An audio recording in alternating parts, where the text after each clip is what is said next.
What's going on, everybody? CJ Williams, life of a video producer. Now I want to show you guys something that probably be frowned upon in the industry, videography and video production. Just show you guys how I do it. This is my equipment, so I do what I want, right? I do what I want. Remember that from South Park? I do what I want. So with my main equipment, the pricier stuff, I have these cheap bags from Walmart. These are hard. They're just tool bags. Hard, cheap, I don't know, maybe $20. It works for me because of the type of cameras I roll with and what I typically shoot. I do have a Pelican case I have used, but I found it to be inconvenient because of the size of it. These are just easier to get in and out of. Put in the car, take out, carry with me. It's easier. So I roll with Blackmagic cameras. In here, I'll typically have 3 cameras in here.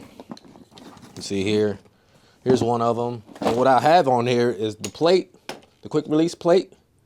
I'll have it turned this way so I can fit it in the bag. But then when I get to where I'm at, just loosen it up, turn it the other way, slide it on the tripod. And they usually work for me. And depending on the situation, I might have an MPF battery plugged up to it, hooked up.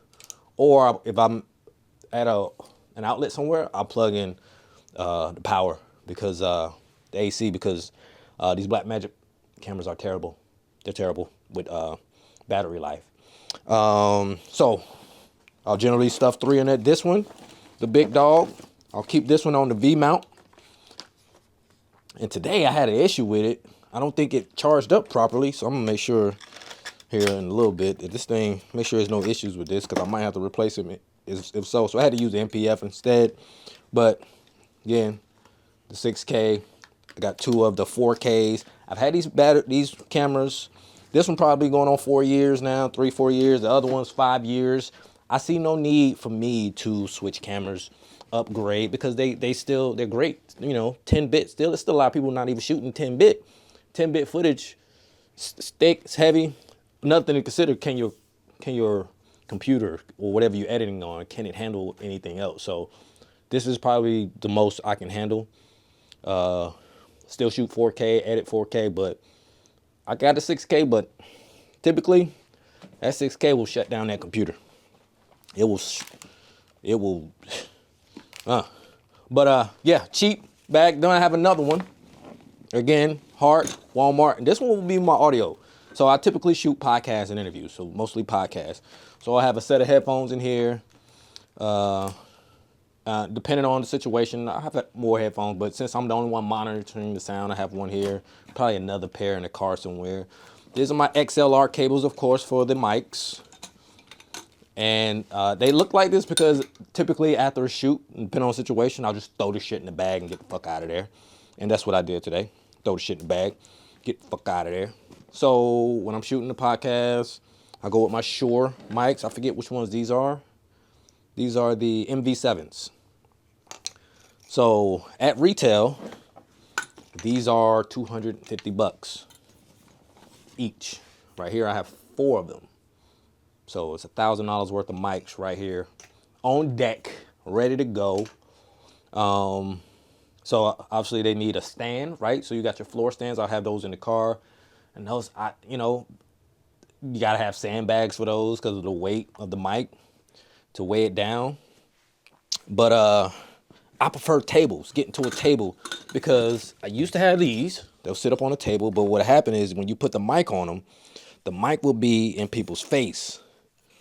When you extend these up or however you need to, it just stands straight up, and it's typically in people's face. So you got to angle things right and all that stuff with the camera. But I recently acquired a few of these stands here. They're adjustable. That one's stuck in place. They're adjustable, so they'll stay out of people's face. Let me just find one that's not tightened down. So you can extend and do what you need to do with these. These are great. They look pretty good, cool too. So yeah, they got 3 of those in here. Some extra backup cables. Oh, what I record on, my audio, when I'm traveling like that, the Zoom Pod Track 4.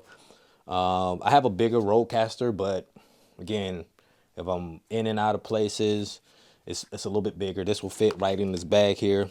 I still pretty much the same thing. It's not that same high bit rate of audio that you get with the Rodecaster, but it's good enough. Like, and then when you're using quality audio, quality microphones, makes editing quite simple. These allow for you to record individual tracks. So when I take that SD card out, I get to record each track individually.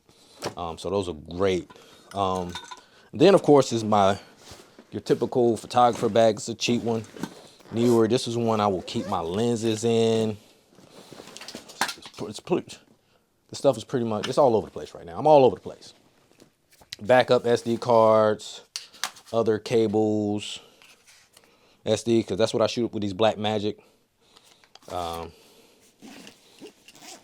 got right there is my 8, what's that? That's the 12, I think, that I'm filming with. This is the 18 to 35, the Sigma, the King. This is always the go-to. I wish I had more.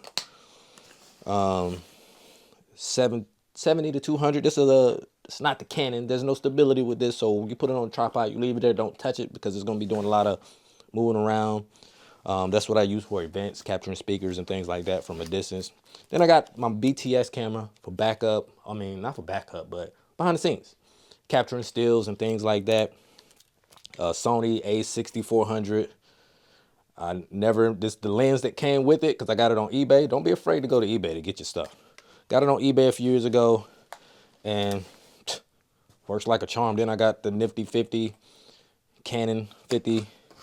So that's what I take. Of course, my stands and stuff there in the car. Now, I can leave that stuff in the car, forever. I mean, for, whenever, but I can get it out if I have to, but just leave it in there because I've been shooting quite frequently here lately. So this is stuff I'll take out and bring into the house, secure it.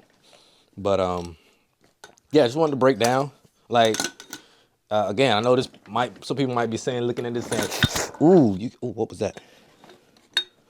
But yeah, this is what works for me. Again, I'm the only one handling the equipment. I know what I'm doing with it. I know where everything is at, and I'll fix this stuff later. But this is how I roll. Like, I do what works for me. You do what works for you.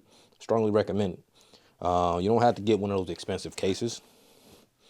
Just, like I said, I have one, but it's big, it's bulky, and taking all that stuff out of there, this is just easy to pick up, carry, take with me. So that's it. I just want to show you guys this. Feel free to leave comments. Let me know what you guys think and what you guys are using, how you transporting your stuff, how you store it away. This is what works for me. I don't typically do run and gun type stuff. I like putting cameras on the tripod and just filming from there. I film podcasts, interviews, things like that. So this is what works for me. But again, leave comments. Love to know what you guys think. Be sure to subscribe to this channel. And yeah, I'll see you guys next time.